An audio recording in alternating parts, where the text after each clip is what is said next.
Hello ladies and gentlemen, and today we'll be talking about the Pixar Iceberg. So get cozy, this one's going to be a really wild ride. So first we have Pixar acquired by Disney. That's all I really have to say. I mean, Disney on Pixar. Toy Story first animated 3D movie. This one is also self-explanatory. I mean, Pixar made shorts before the movies and still does make shorts to this day. Luxo Jr. So Luxo Jr. refers to the debut of Pixar's mascot, the lamp, but apparently his name is Luxo. So the short revolves around Luxo having a little lamp nearby him, and they get into all sorts of shenanigans. Upcoming movies. So this refers to Pixar's new movies coming out in the upcoming years. So that was the first layer of the iceberg, and let's move on to the second layer. Mike Wazowski face swap. So this is referring to when someone did a face swap of Mike Wazowski and Sully. It was a pretty big meme a while ago. Pixar, I mean, it was a really big meme. I thought it was pretty funny when I first saw it. Okay, next we have Pixar Academy Awards. So I'm guessing this is referring to Pixar's 18 Academy Awards. And yeah, that was the tip of the iceberg. And now let's get to the next layers. Toy Story 2 is almost deleted. So after a little digging, apparently someone almost deleted Toy Story 2, but this is something I found off of Google, so strap in. Jacob Rust. Okay, I'm not gonna read the entire thing. I'll put it on screen because it's kind of long. But yeah, that's it. It's on screen now. Maybe it is. Maybe it's not. It's probably not. The Pixar theory. This is a theory about how all the Pixar movies are connected in some way, shape, or form. Easter eggs. This is referring to the Easter eggs in Pixar movies such as A113, which is just the little Easter egg, but you can do more research about that. 2319 meaning white sock. So in Monsters Inc. 2319 means a monster came in contact with a white sock from like a kid.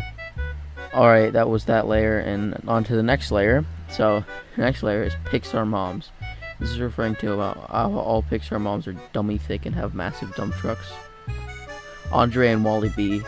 This is referring to an old Pixar short titled, Andre and Wally B. I probably butchered the name. It's about a bee chasing some guy. Circle 7 Animation. Circle 7 Animation was a short-lived division of the Walt Disney Feature Animation, specializing in computer-generated Imagine It. Who the hell wrote this? Oh, I did. I didn't write this, but I changed the font size, but I think it's got like 4. And it was originally intended to create sequels to the Disney-owned Pixar properties.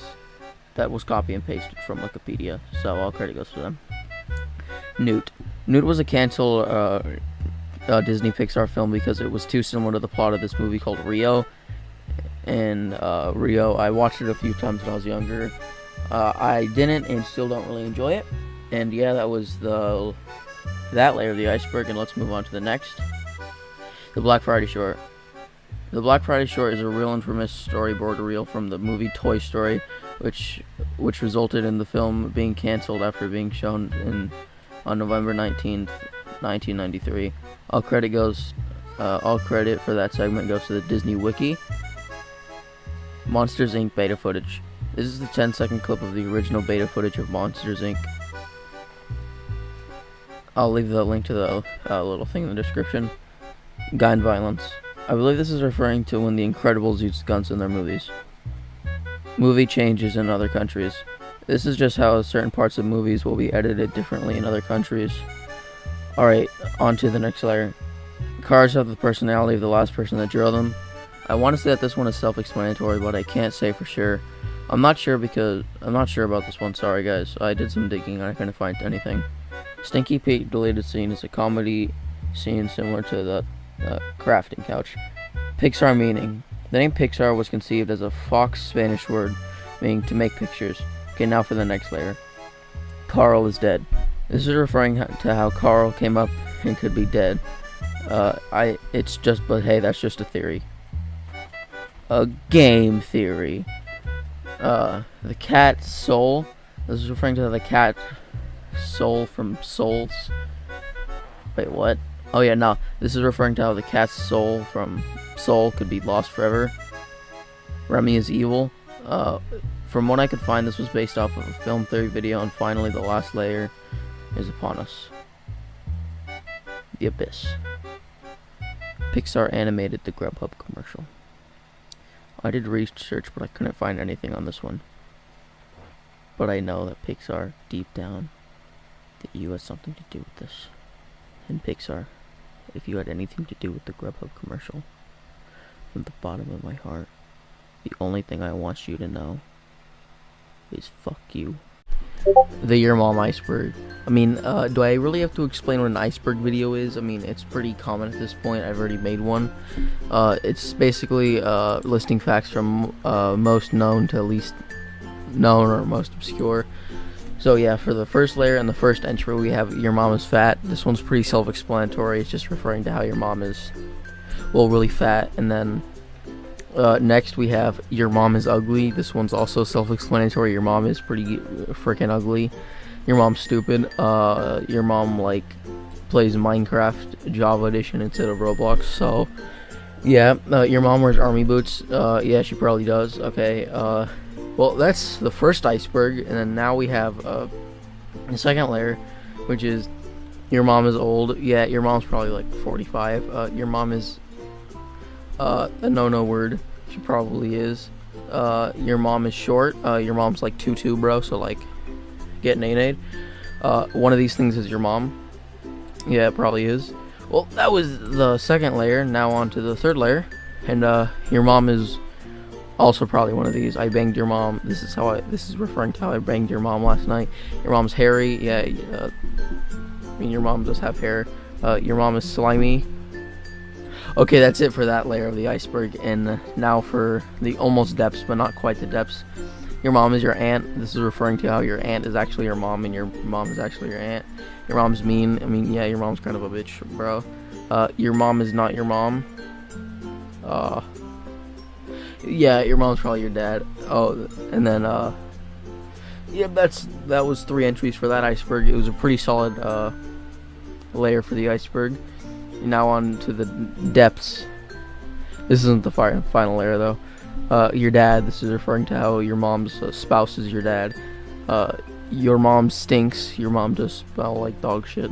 Your mom watches Amy Schumer unironically. I mean, she probably does. And then next we have your mom uses Twitter. Yeah, your mom probably does use Twitter. Okay, that was the first layer of the depths. Now for the final layer of the depths. The deepest, darkest. The very deep.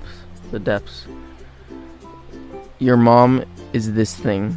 I don't know what that is. That might be like the Sage of Six Paths or something. I don't fucking know. Send help. I'm stuck in the bad your mom jokes dimension. This is how I've been telling bad your mom jokes for my entire life. I mean, I go from 11 and in a bright future ahead of me to 13 and collecting vinyls, so that's something. Your mom does not appreciate defying me. Yep. And for the final entry of this iceberg, your mom gay. This is referring to your mom is gay.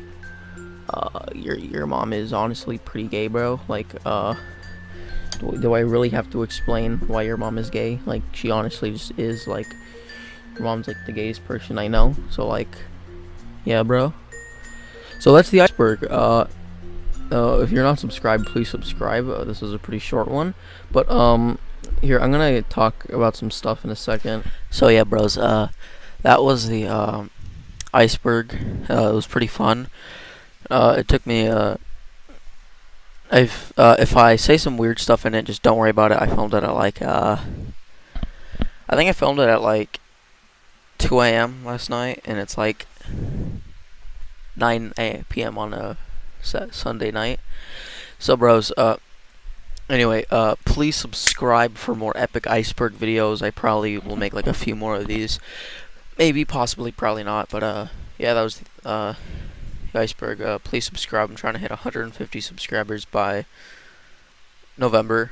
No, before Halloween. Yeah, that's like a day before. So please like, subscribe, and I'll see you guys next one. And bye. The Koopa Champ iceberg. So in case you don't know who Koopa Champ is, he's an American YouTuber who makes videos He's a plush tuber. So yeah, so for the first layer on the first entry is we have he's addicted to puppets. This is just referring to no, he was addicted to puppets. He was addicted to puppets at one point. The main character of his channel is Joe Mama. Yeah, that explains a lot. We also have the creator is stupid. This is referring to how Koopa Champ is stupid. Next we have used to draw Jimmy Neutron fanfic. This is referring to how Koopa Champ used to draw Jimmy Neutron fanfic. Yeah. Oh, I forgot to say that was the end of the first layer, and on to the second layer was the Jimmy Neutron. He's also obsessed with intros. It's actually messing with his mental health. He also thinks Joe is an actual person from Joe Mama. Alright, on to the third layer. We have, he used to make dog videos. This is referring to how his channel was dog shit. The second entry is he went on a rant about Minion content. It's his most popular video or something. I don't know. I didn't do research. And he also was addicted to Penguin. What in the Kentucky Fried Frick? That was the third layer, and for the fourth layer we have he went to summer camp with Frick God Boiiop123. Yes, he did.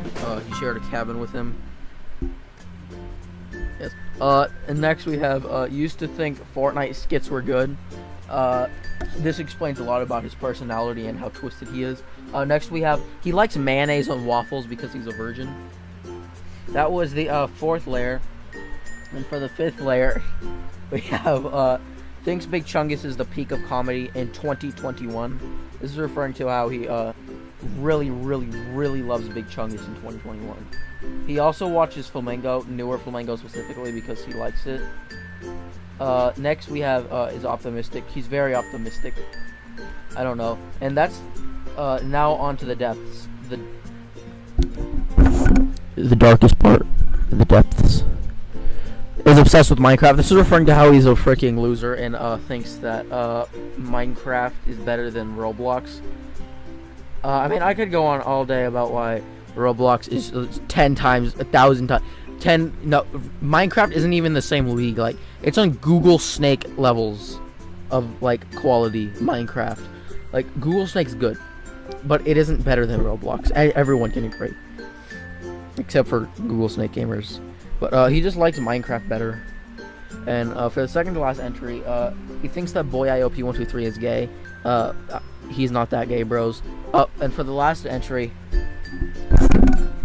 for the very last entry of the last point of the Koopa Champ Iceberg, we have is plotting to beat Boiiop123. I mean, he probably never can. I mean, like, Boiiop123 has like doubled his subscriber count, and he doesn't. He's not even there. Because Boiiop123, he's an amazing YouTuber. He also is like 5'7", while Koopa Champ's like a 5'2". So like, he also plays. He also isn't a plush tuber. He is, but like only kind of. So yeah, boys, make sure to like, comment, and subscribe, and I'll see you guys in the next one. Bye. Koopa Champ now. Okay, people. I just want to say that what OP said about me liking Minecraft more than Roblox is completely not true. Yes, it is. Roblox is superior in all forms. Sure. And you cannot beat Roblox. And also, by the way, Boiiop is gay, and I was not lying. I'm not gay. I'm not. Okay. That was the end with Koopa Champ, and I will see you guys in the next one. Bye. The theme park's active on Iceberg. All right, let's do this. This iceberg was originally posted on Reddit by u/BladesGod, the good one. I probably butchered the name. In case you live under a rock and don't know what an iceberg is, it's a list of entries about a certain topic, this time about theme park deaths, and the iceberg goes from most known to most obscure. So if you don't understand, well, I don't know what to say, but let's get into it. This guy. Unrelated on-ride medical deaths. Alright, so this is when someone has a heart attack mid-ride and sadly dies. Nothing goes wrong. Nothing wrong happened on the ride, but someone died, and that's never fun. Apollo's Chariot Fabio accident. Alright, on March 30th, 1999, some guy named Fabio got hit in the face by a goose that flew in front of the roller coaster, leaving blood all over his nose. Alright, so that was the first layer. It was 2 entries. It was extremely short, but let's get into the next layer. The tip. Mission space deaths.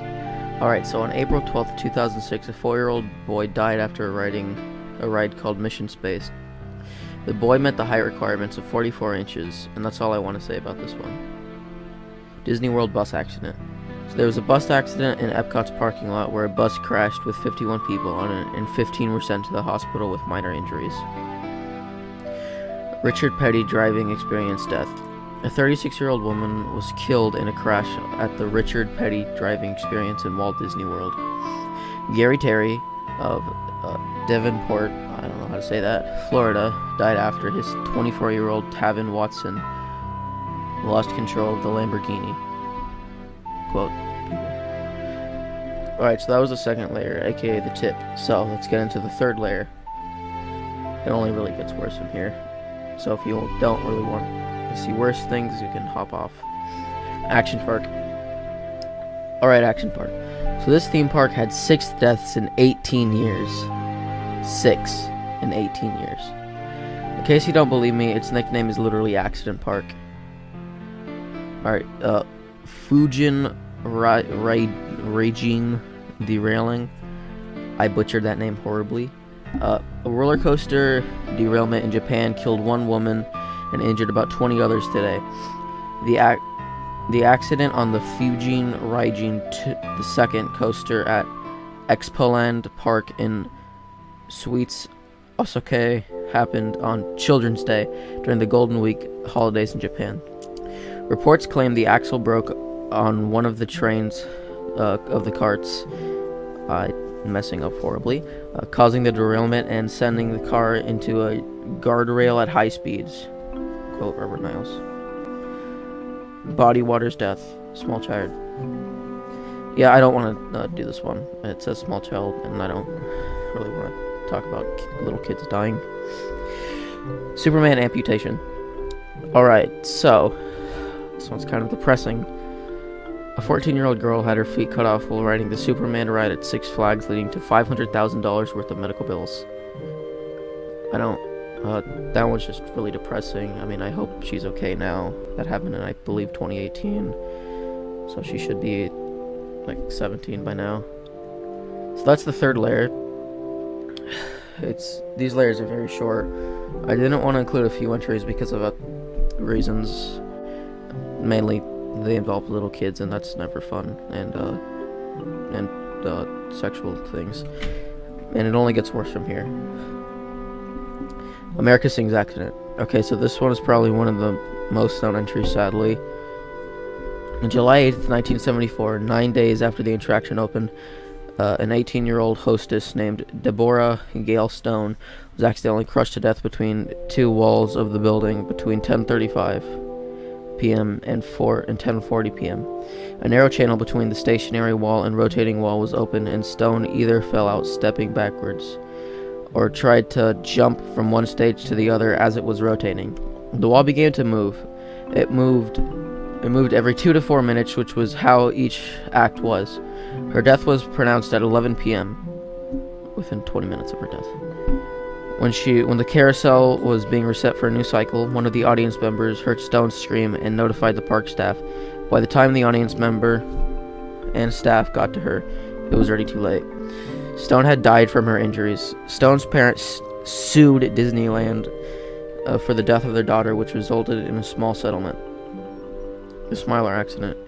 Alton Tower visitors were left hanging 100 feet in the air when a roller coaster stopped halfway around the track.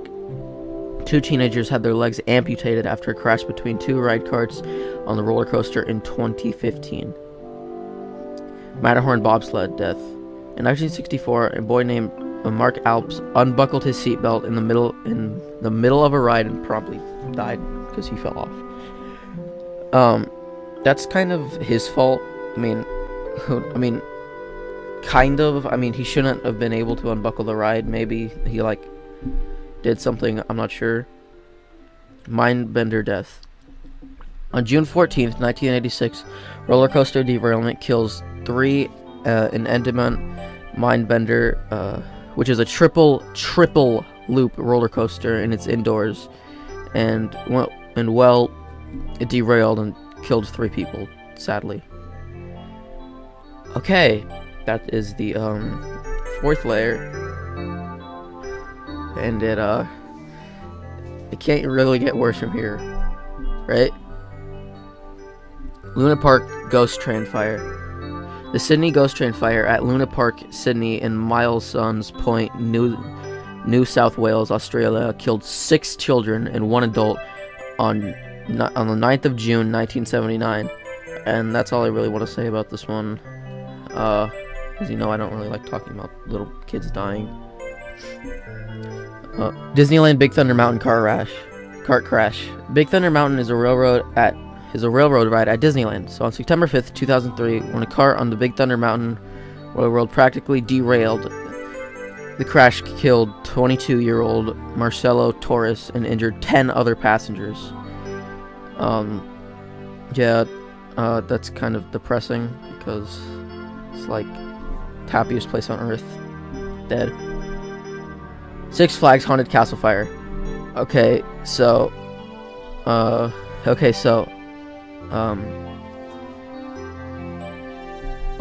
Castle is a haunted castle ride at Six Flags. So on May 11th, 1984, there was a fire. Sadly, 18 people died in the fire from ages 15 to 19. They're teenagers, so that's really depressing because they had their entire life ahead of them, but... Okay, that's the 5th layer. I had to cut a few entries because it involved child molestation, and I don't like talking about little kids, as you know. So let's get into the 6. There's only a few more entries from here. Discovery Pendulum Accident. Full video, do not research. Alright, I'm gonna take this entry's advice and not research it because... I mean, look at it. Big Dipper accident. 5 children were killed and 13 others injured in an accident. After the accident, the Big Dipper was closed and dismantled.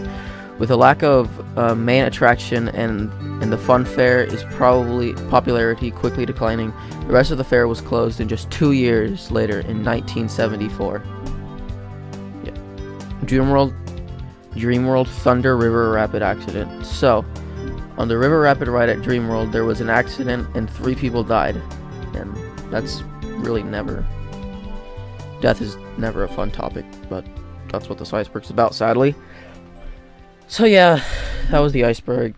It was kind of disturbing to make this. I know if you're just watching this, it doesn't seem that disturbing, but trust me, making it was not fun. So please subscribe, or it was fun, it just was disturbing. That sounded really not what I wanted it to come out as, but... So please subscribe, like this video, leave a comment, I don't know, do whatever you want. Comment door or something if you made it this far, I don't really know, fuck it. So I'll see you guys in the next one. And the metal subgenre is Iceberg explained. In case you don't know what a subgenre is, it basically is just a category existing inside of a bigger category. And if you don't know what an iceberg is, it's just a way to sort information from most known to most obscure. So alrighty kids, let's get into this. Classic heavy metal. Okay, so I don't know if classic heavy metal is like different from like just heavy metal, or if it means like older heavy metal, but I'm not sure, tell me in the comments. So heavy metal is a subgenre of music, of metal, created in the late 1960s and the early 70s. It was largely popularized in the United States and the United Kingdom. Heavy metal is usually identified by loud and or distorted guitars. Power metal. Power metal is a subgenre combining characteristics of traditionally heavy metal and speed metal. Usually Usually, power metal is lighter, faster, and a lot more uplifting. It has a lot more uplifting sounds. It was originally made in the mid-1980s and was popular in the US and Europe. Okay, so that was layer 1, now on to layer 2. The tip of the iceberg. Thrash metal. Thrash metal, or just thrash, is an extreme subgenre of metal identified by its extreme aggression and fast tempo. The genre was created in the 1980s and originated in the United Kingdom, Latin America, and Germany. Some popular songs are groove metal. Groove metal, or neo-thrash, or just post-thrash, is a metal subgenre created in the 1990s, and the subgenre got mainstream success in the late 1990s and early 2000s. Groove metal often has raspy singing, screaming, and tuned-down guitars. Groove metal is usually slower and uses elements of traditional heavy metal. Symphonic metal. Symphonic metal is a cross subgenre that uses symphonic subsets of heavy metal music. The subgenre was created in the early 1990s in the Netherlands. The roots of symphonic metal are found in early death metal and gothic metal bands, who made use of some of the symphonic elements in their music. Oh yeah, by the way, another name for it is opera metal and operatic metal. So yeah, just take like metal and opera and put them together for like an audio visual or some shit. Oh yeah, and some of these facts might be wrong because Wikipedia says this article has multiple issues. So yeah, and the comments tell me if these are wrong. Okay, that's the second layer, otherwise known as the tip. But so let's get into the third layer. Layer 3, shallow waters. Alternative metal. Alternative metal is a subgenre of metal that uses heavy metal with influences from alternative rock and other genres not normally associated with metal. Alternative metal bands are often characterized by heavily down-tuned mid-placed guitars. The subgenre began in the 1980s in the US. It was popular in California and more specifically LA, aka Los Angeles. The genre saw a lot of success through the 1990s though. Doom metal. Doom metal is an extreme subgenre of metal that mainly uses lower tempos and much thicker or heavier sounding guitars. Doom metal was created in the early to mid 1970s UK and US. The electric guitar, bass guitar, and the drum kit are the most common instruments used to play doom metal, although keyboards are sometimes used. Christian metal. Christian metal was made in the late 1970s in the US and Sweden. Christian metal is basically just metal but with Jesus. Nicknamed heavenly metal, Christian metal is a non-solitary style of music that rather an umbrella term that comprises almost every genre of heavy metal music. Death metal. Death metal was made in the 1980s in the US. Death metal is an extreme subgenre of heavy metal music. By 1989, many bands had been signed by eager record labels wanting to cash in on the subgenre, including Florida's Obituary, Morbid Angel, and Decide. Glam/hair metal. Made in the 1970s and 80s, Los Angeles and New York, glam metal is a subgenre of metal that features pop-influenced hooks and guitar riffs. It borrows heavily from the fashion image of the 1970s glam rock. The subgenre achieved success through the 10-year span of 1981 through 1991 and had a rough decline throughout 1991 through 1997. Okay, that was the third layer of the iceberg, I believe. And that was the third or fourth, but anyway, let's get on to the next layer. Nu metal. Nu metal was created in the mid to early 1990s in California. Nu metal is a subgenre of metal that combines elements of heavy metal music with elements of other music genres such as hip hop, alternative rock, funk, industrial, and grunge. Yeah, I don't know if I'm pronouncing it right or wrong. It's NU metal, so I don't know if that's new or nah. I don't know. Comment something. I love comments or some shit. Folk metal. Folk metal was created in the 1990s in Europe. It is characterized by a massive usage of folk instruments and traditional singing styles. It also sometimes features soft instruments influenced by folk rock. Yeah, that's it for folk metal. The Wikipedia article is like old and it like doesn't have, I don't know if it's old or just doesn't have a lot of information about it. So, yeah. Speed metal. This is an extreme subgenre of heavy metal music that originated in the late 1970s from British heavy metal roots. It is usually described as extremely fast, abrasive, and technically demanding music. Sludge metal. Sludge metal is a genre of metal made in the mid to late 1980s in Washington, USA. Sludge metal, typically harsh and abrasive, often features shouting vocals, heavily distorted instruments, and sharply contrasting tempos. Black metal. Black metal is an extreme subgenre of heavy metal music. The subgenre was made in the early to mid 1980s England. Common traits include a shrieking vocal style, heavily distorted guitars played with tremolo picking, and raw recording. Okay, that was the fourth layer. We were literally about a little more than halfway through. So, I mean, it only really gets worse from here. Very, very worse. Layer 5.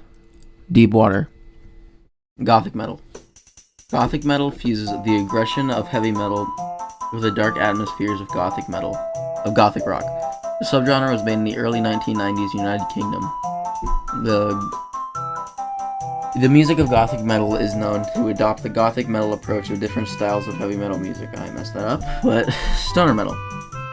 Stoner rock, also known as stoner metal or stoner doom, is a rock fusion genre that combines elements of doom metal with psychedelic rock and acid rock. The subgenre was created in the early 1990s United States, California. Neoclassic metal.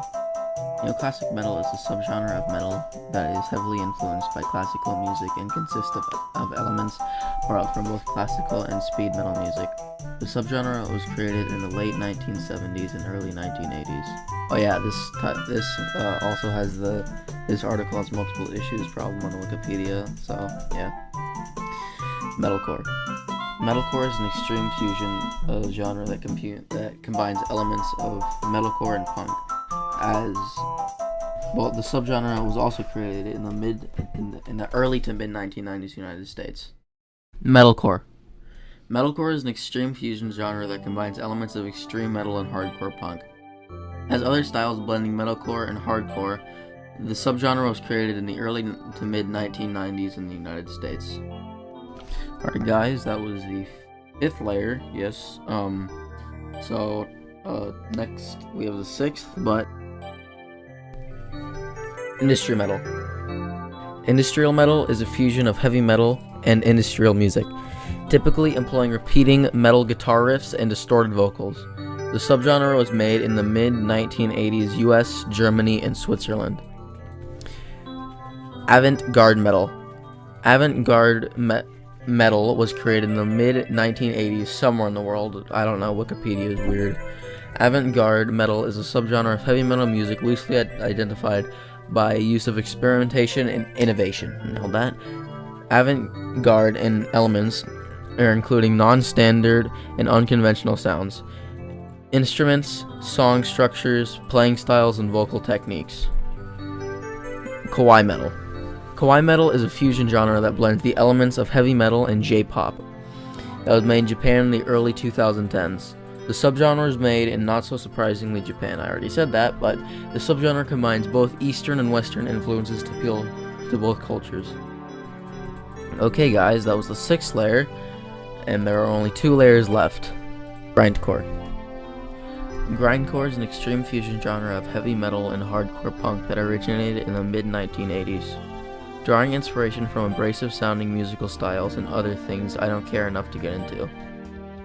Yeah, it's something like that, I don't care. Mathcore is a subgenre of hardcore punk and metalcore influenced by post-hardcore, extreme metal, and math rock that was created in the 1990s United States, and a very popular song from this genre is Skip Counting by Fives and Team Numbers. Degent. Degent is a musical subgenre that borrows aspects of progressive metal and something else I forgot. The subgenre was created in Sweden and the UK in the mid 1990s. Okay, that was the 7th layer. Trust me, it just gets more messed up from here. Alright, we just need this last layer. Layer 8, the abyss. Porno grind. Alright, porno grind is a metal with porn that was made in the US and Germany in the early to mid 1990s. The subgenre is really sexual. Some bands are cock and ball torture. I'm not doing any more of these fucking bands. Gore grind. Gore grind is a fusion of grindcore and death metal. British bands are commonly credited for the emergence of the genre. I messed that up. The subgenre was made in the 1980s in England. This stuff is also kind of related to porno grinding, cock and ball torture, whatever. Well, you have done it. You successfully finished the iceberg. So this took me so long to make. About 2 weeks, even though the video doesn't look like it has much effort in. The video's almost done exporting. It's right there, or at least the last few layers are almost done. So yeah, that's new, but yeah. So it's really fun. I wonder how many views this will get, and please subscribe as I am really trying to get into that partner program for a 3090 or whatever. Yeah. If you watched my channel's update, I somehow got that PC. Just same specs, but it's a different one. But yeah. So that's everything. Like, comment, and subscribe. I'll see you guys in the next one. Bye.